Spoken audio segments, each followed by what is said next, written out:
private gun sales. Good or bad? Is it the right thing to do or the wrong thing to do? Should you be worried about buying a gun privately from someone you don't know or selling a gun privately to someone you don't know? These are all reasonable questions for a responsible gun owner.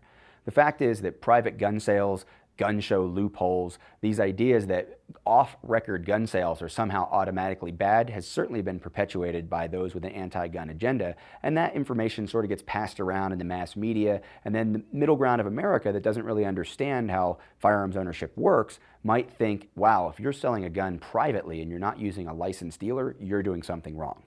The fact is that in some places there are actual laws against private transfers of firearms, but if you live in the vast majority of the United States, there are circumstances under which it is perfectly legal for you to transfer a firearm to someone else, either as a gift or selling it to them. You don't have to do a background check, they don't have to be registered with a local dealer, you don't have to let anyone know except that person. If you feel like they're giving you a reasonable price for the gun, or you feel like they're asking a reasonable price for the gun, there ends the transaction.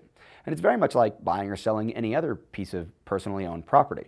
But there certainly comes a moral, ethical, integrity issue with the obligation you have to where that firearm ends up or where that firearm came from. It's going to be in your personal interest to have some idea of what's going to happen in both cases.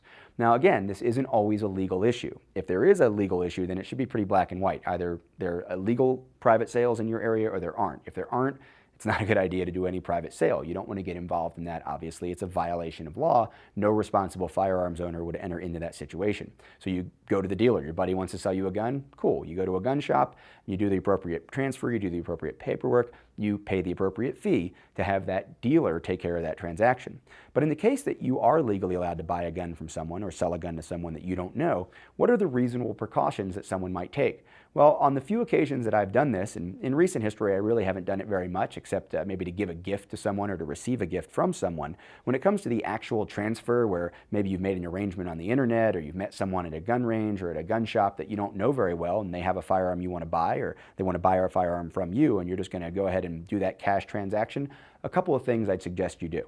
First, you want to make sure that you get some kind of idea who this person is. Get a photocopy of their ID, maybe you pull out your smartphone, your cell phone, and you take a picture of their driver's license.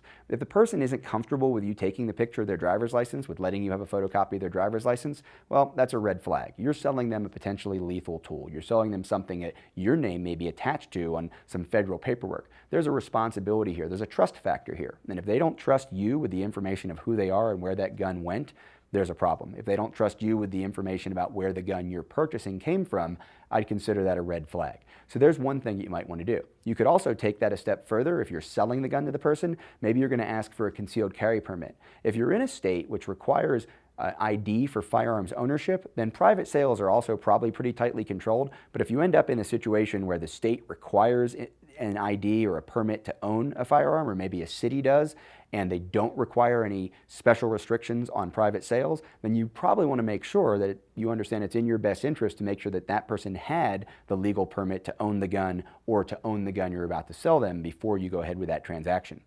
The other thing you're going to want to get, obviously, is a bill of sale. That bill of sale is going to be signed by both parties. It's going to maybe have the information about the price.